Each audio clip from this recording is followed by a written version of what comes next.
I'm going to do everything in my power to protect the public. And I'm going to tell you now, if that means having to stick your bonds at $50,000, I will do it in a heartbeat. I'm going to put a... Right away, the judge is laying down the hammer. Multiple charges while already out on bond? That's a flashing red flag for public safety. Here's the tough question: should repeat offenders even get another shot at bond, or is that door closed once they... A whole host of conditions on you. I don't know if you're going to get out, but if you do, you violate one small thing, you will be staying with me. Do you understand? No dope, no alcohol, no going to any of the places where you've been charged with theft or any of the other things that you got. No weapons, and I'm putting an ankle monitor and I'm giving you a curfew. I don't want you out in the middle of the night. Your curfew is from 9 p.m. to 6 a.m. Do you understand? Your bonds now are set at around what, 70? Who's representing?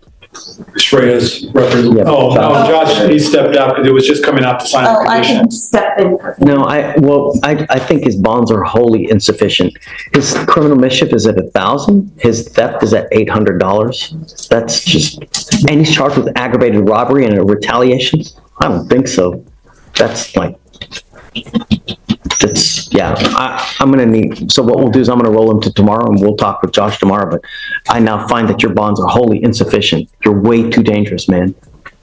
Way too dangerous. You need to wait on the bond conditions then? No, let's have it signed just in case he makes bond now. That way we have it in place. But I'll readdress the bond tomorrow.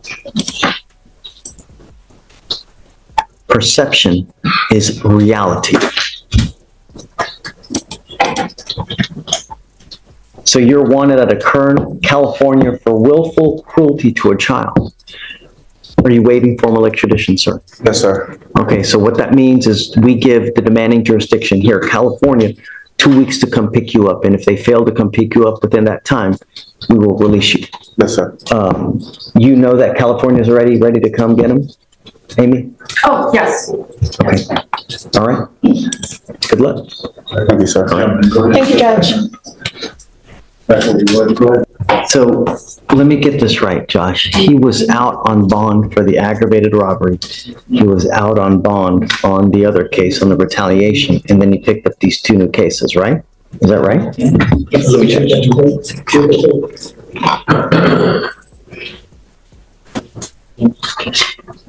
I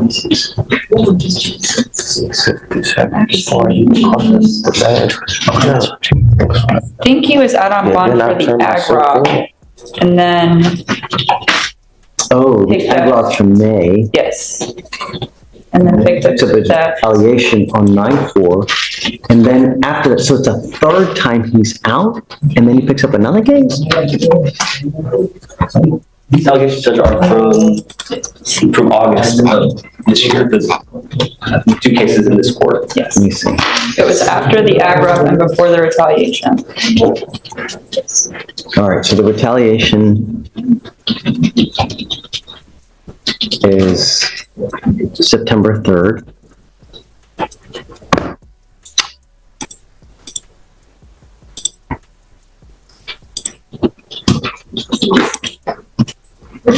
Mischief is August 28th.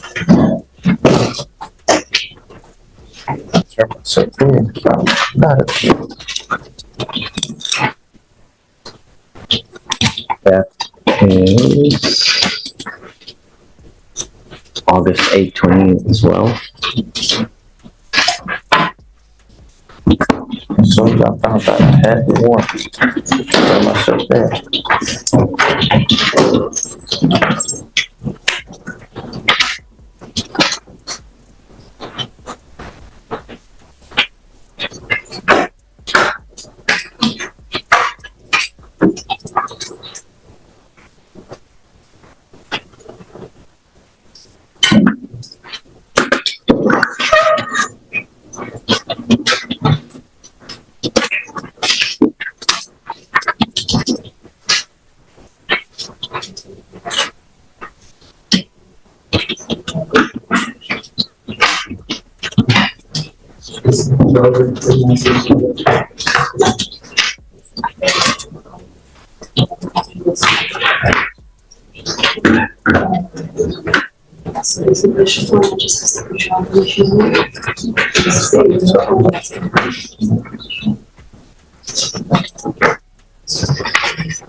Okay, so let's talk about this. So,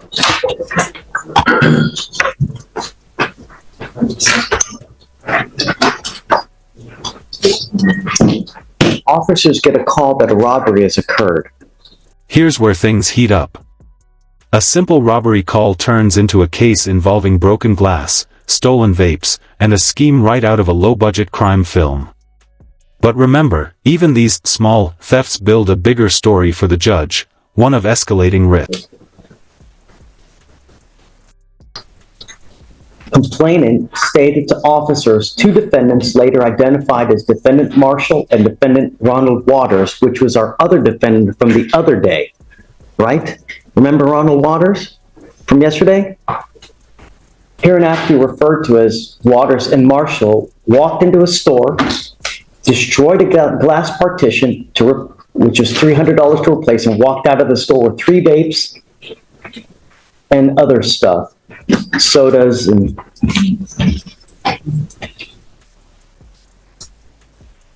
complainant stated both defendants walked in at the same time. Waters came up to the counter stating he wanted to purchase a t-shirt located behind the counter. While that was happening, Marshall attempted to come behind the counter, but the complainant was able to stop him. He reported that Marshall then came around to the front of the counter where Waters was. That he was distracted by Waters, who purchased a t-shirt, opened the packaged shirt, and seconds later wanted a refund, which he gave him the refund. Complainant reported that as that was happening, Marshall used his hands to mess with the glass partition, heard the glass breaking, grabbed 3 vape pens, other things, and ran out the store without any attempt to pay.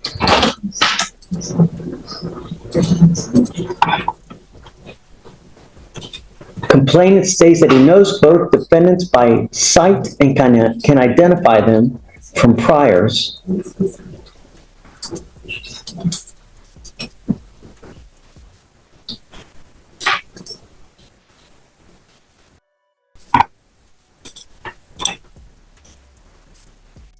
So while being out on all that, on the aggravated robbery, in that one, what do we have? Did he hold someone up? Background. Yeah, let's see how dangerous Mr. Marshall really is.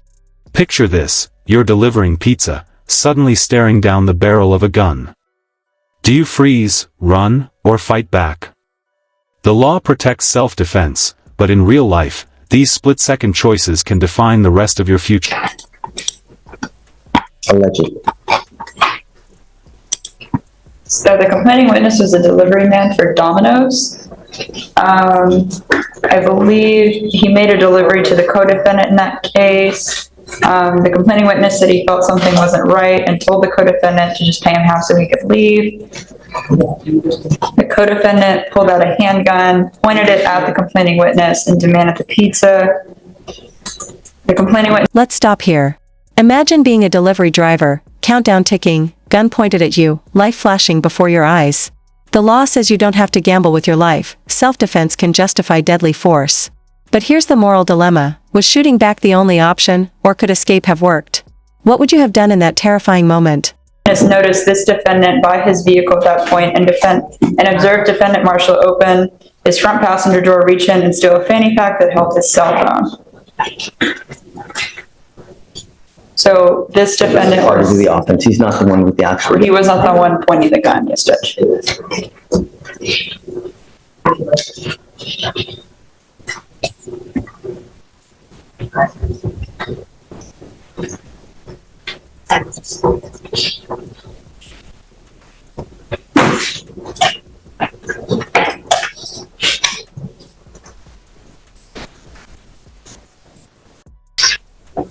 The complainant began to feel that something was not right and offered to accept half the amount due for the pizza just so that he could leave the location.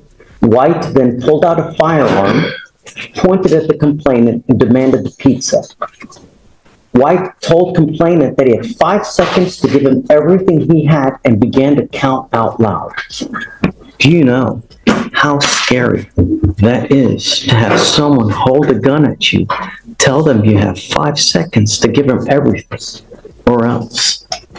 That is really, really terrifying and can cause people to have nightmares, all kinds of psychological issues.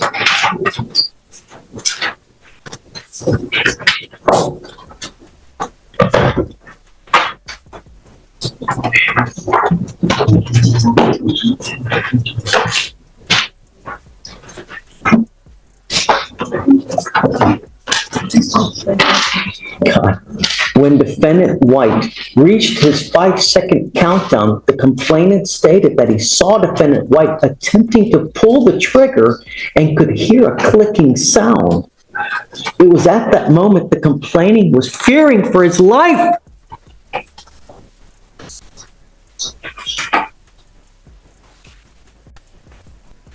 He attempted to push Defendant White's pistol away from his face and was able to retrieve his own firearm, namely a pistol. Complainant feared for his life and discharged the pistol at Defendant White. Oh, the complainant shot and killed Defendant White, who died at the scene.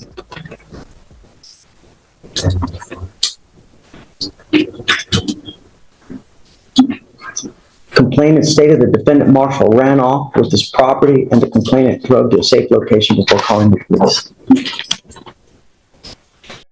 For a pizza. Let that sink in. A human life lost over something so small, yet the ripple effects last forever. This is why judges constantly remind defendants, one reckless decision can erase everything. This is Houston. I will do everything in my power to protect our city. And I want you to understand that. And that person is now gone. For a pizza, his life is now gone. How well did you know this person? How well did you, was he a good friend of yours? Someone I knew in the apartments.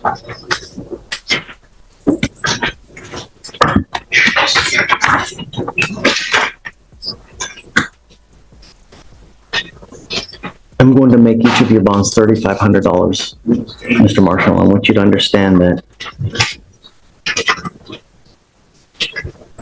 if you are able to make bond, I'm putting a whole host of conditions on you. I will understand. Don't be a danger to our city. You have but one life. Stop. You have but one life. You know, when it's gone forever. And it's so very, very short. So, heed the advice, because I'm not giving you any more warnings. Do you understand? Okay. Thanks, Steve. Thank you.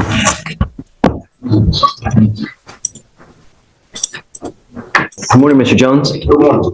Mr. Jones, you were wanted out of the state of wherever. Probably denial, I don't know. But I have you here now because your lawyer is asking me to set you a bond. Yes, sir. I don't know. I've never met you before. I don't know who you Order in are. the court. So my primary concern are two things. Number one, will you go back to the jurisdiction that you wanted from? Number one. Yes, sir. More importantly, and most importantly, are you a danger to the community? I know that you're going to tell me that you're not. Everyone says that, right? But what really dictates is how you look on paper, because that tells me who you really are. So I just don't know. We'll go through all that and we'll determine whether, you know. I do know that you have an open evading arrest in a motor vehicle, so you're now charged with a third-degree felony. Yes, sir. And so, all right, Amy, tell me about him. Yeah, he's one from St. Lucie County in Florida. Florida. Oh, Yeah. ouch. He's wanted for a violation of probation for grand theft of a motor vehicle. We're asking for no bond at this time. For one thing, he picked up this evading of a motor vehicle while on that probation. He has, Is this a stolen car too? Allegedly. I don't think he was charged with that, Judge, so I would say Yeah, I mean, a prohibited vehicle on the toll. but we had an earlier case today, same thing, in a stolen car, right? Allegedly, and they didn't charge him with the UUV, but they could have. Okay. So it's intake, I don't know, just these days, it's, I'm seeing prohibited vehicle on the toll. That's so all. it is a prohibited vehicle? On the toll. So I don't know, a but prohibited vehicle could be a vehicle that Yeah, it's has very, outstanding very vague. balance. That's exactly right. Or no tags or. what other kind of criminal history he got? Yeah, he has an obscene number of fraud and forgery charges out of Florida and Georgia. How many? 22 pages worth. 22 pages worth of criminal history? Yes, he also has Whoa! several failure to appears out of Florida. He was arrested in May 3rd of 2023 for a probation violation in Florida. Of course, this probation violation is for 3 different violations for failure to report and then changing address without permission, I think. 22 pages of priors. Well, I would say this, Judge, sometimes the one case can take up to 2 pages sometimes, so. Even by that theory. Even, I get you. He also has misdemeanor and felony willful obstruction of law enforcement officers out of Georgia. I'm surprised you even got probation. You know, I mean, really, it's you know, All the charges were trickled down to 2 counts. So there was, all those charges are the exact same charge, and they dropped it to, 22 pages worth of the exact same charge? it was 19 charges. And they brought it down to 2, they was basically 2 charges, 2 different kind of charges, but 9 charges of each, so. It happened that would garner 19 charges. That's usually something where you have like a mass event, like a shooting, or like, The probation violation 22 pages of criminal history. Not 22 charges, 22 pages. Judges don't just see names on a sheet, they see patterns, patterns that scream risk. Let me ask you, if you were on the bench, would you set bond here or finally draw? his original charge, which was a grand theft of a motor vehicle. He obtained that motor vehicle by like false buying it. pretenses or something? Yeah, he tried to buy it with a false pay stub for a false company. Judge, if I may. Sure. Judge, I'm not asking for a PR bond. I'm asking for, even if you consider a bond, a high bond amount that would allow him to go turn himself in. He would have skin in the game. It's a monetary sum that would ensure that he goes and turns himself in. He hasn't messed up in your court before. 22 pages of criminal history, yes, pages, not just a sheet. Judges don't just see charges. They see a pattern of behavior, a risk assessment, a gamble on public safety. Bond here isn't freedom, it's a test of responsibility. Here's a question: if you were the judge with this file in front of you, would you set a bond at all, or just say enough is enough? And so it would allow him to at least go present himself while also understanding the risk of losing a big deal of money. So I'd say that. Whose money? Not his money. What kind of money you got? Doing what? You know, I'd like to afford him the opportunity to post that bond. If you entertain. Well, the first thing I'd need to know is, out of the 22 pages, what are all those, I'd like a list of like every single charge that he's ever had. Okay. I'd like to know the disposition of those charges.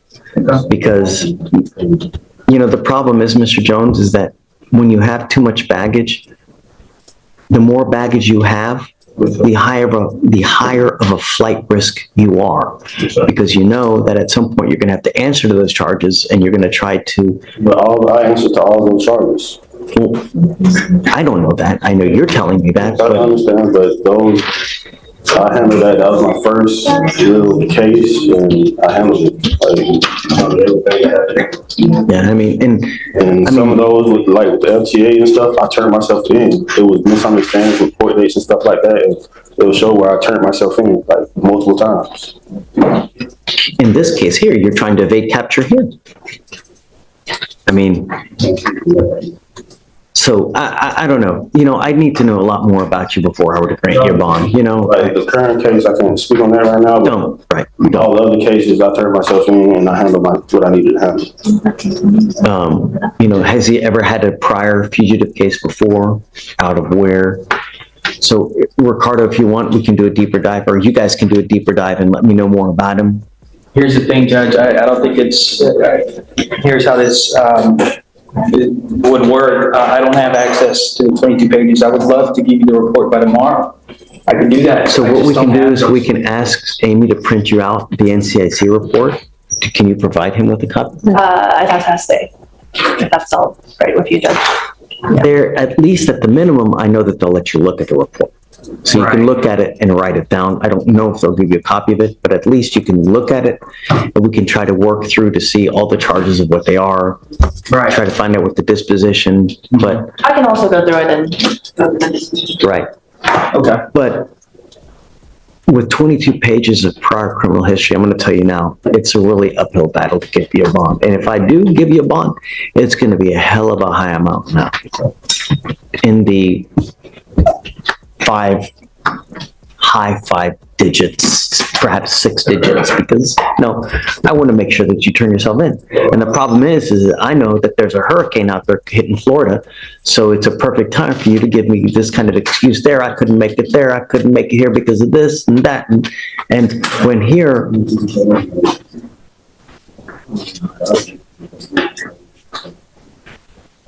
Okay, I'll explain some of his options, Judge. We'll go over where we're at and I'll see how he wants to proceed. okay, but I'm going to tell you now, if I were to give you a bond, it's going to be in the high 5 digits.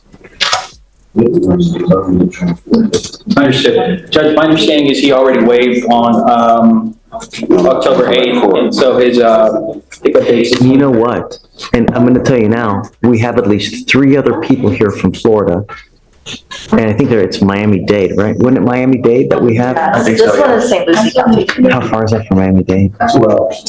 So perhaps we can come get them to pick you up in addition to those 2, because I know that we have at least 2 transports that are coming here to pick up another 3 individuals from Florida. So maybe we can get you on that, and they're supposed to be here next week.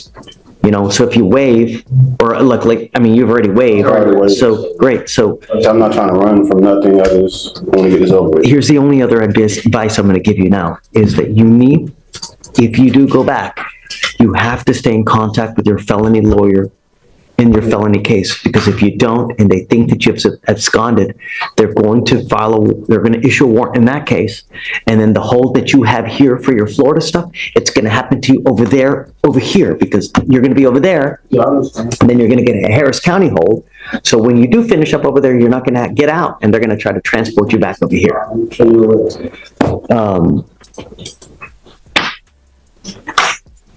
That is Eileen Bogart is your lawyer over there. So just stay in touch with her to let her know what's going on, and that way they don't keep it. Okay? Okay, of course. Thanks. Can you let Day know that perhaps we can get them on the train transport? Good morning, Mr. Houlihan. Morning. How's jail? Sucks. Good. Wonderful. Definitely don't ever want to come back here. The worse of an experience you have, the higher likelihood you have of truly listening and realizing that we mean business, because that's what we do. When we when we tell you not to do something, it's not for shits and giggles, it's for the real deal, and you're not supposed to. And when you do, there are serious consequences. And coming in here and tell me it's NyQuil or this, I don't care. No alcohol means no alcohol from any source. Now, at the same time, I don't want you to plead guilty just to get out, right? Because that's what you were going to do, and that's what everybody does just to get out, and I don't want that to happen. I'm going to give you another chance today. I'm going to put a monitor on your ankle so that I know that you're not consuming alcohol. And I'm gonna tell you now, I will never play this game again with you. Yes, sir. So the next time you consume alcohol, and I don't care what source it is, and you've got your mom here to know, whatever it is, I don't care if it's the tequila lollipop, hair dye, you had dinner with Mother Teresa, whatever. The next time you consume, you will be with me. And you know now, you have no one to bond you out. So you're gonna sit there for who knows how long. Do you understand? Yes, sir. No alcohol whatsoever. Yes, sir. The monitor that I'm going to put on you costs around $400 to $500 a month. I'm going to waive that fee for you so that there's no excuse. You need to charge that thing on a daily basis. So if the battery goes dead, so do you. You must charge it on a daily basis. Be careful for whatever you put in your body because that machine is extremely finicky. It tests alcohol through your perspiration. So whatever you're eating, be careful. Apples, what happens to apples? And there it is, the wake-up call. The judge isn't just warning him about rules, he's warning him about destiny. Because once you're deep in the system, you either change course or you end up exactly where your past leads you. What happens to bananas? They can become alcohol at some point. So you need to be careful. Apples, some fruit ferments. So just take that with what it is. Be careful whatever you put in your body. Yes, sir. Instructions somewhere Yeah, they will advise him when he gets the monitor. They'll advise him on what he can and can't do, but it's also common sense. You have to know everything that you put in your body. If you're going to go to a party and there's a bucket of punch there, probably not a good idea to drink the punch, right? Yes, sir. Okay. Just use common sense. Yes, sir. It's not that hard, and be nice to people. I definitely learned. I'm letting you out now. I don't want to end up being like my father. That right there gives you pause to concern. I mean, you're headed there. I mean, you're in jail. You're headed there. I mean, if there's no other wake-up call, then this is the wake-up call. Don't end up like that. You have the opportunity now to apply for a diversion program that if you get in, which you probably will if you do the application correctly, if you complete it successfully, they'll dismiss this case against you. It's a really big deal because when you get a DWI on your record, it closes so many doors. Not to mention your life, it's going to cost more in every respect. So just be good. All right.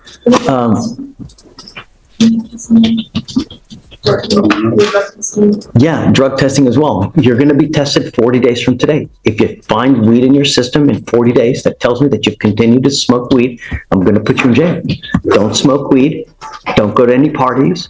Don't hang out with anyone that you think that they're going to use because peer pressure sucks and it's very, very difficult. So if you're hanging out with the wrong people, they're going to take you down. No dope, no alcohol. You'll be tested in 40 days, and you know now what that machine does. Yes, sir. Do you have any questions? Okay. Listen to Mr. D, and then we'll see you in a couple weeks. Thanks for coming, man. Do you have any questions? I'm gonna set up. Remember, be patient with Mr. Dixon. He has so many cases. I mean, you see, he's running from court to court to court to court. He's like Speedy Gonzalez. So just take care, understand he has a lot of cases, and that if you call him, at some point he'll get to you. And I'll meet with him in my office this Sunday. And if you can always come here and meet here as well. We're always happy to have you at any time as well. Okay? All right, guys. All right, good luck, Mr. Valerian. All right, sir, this way for me. Thank you, Your Honor. Thank you, Mr. Dixon. Judge, for clarification, 40 days for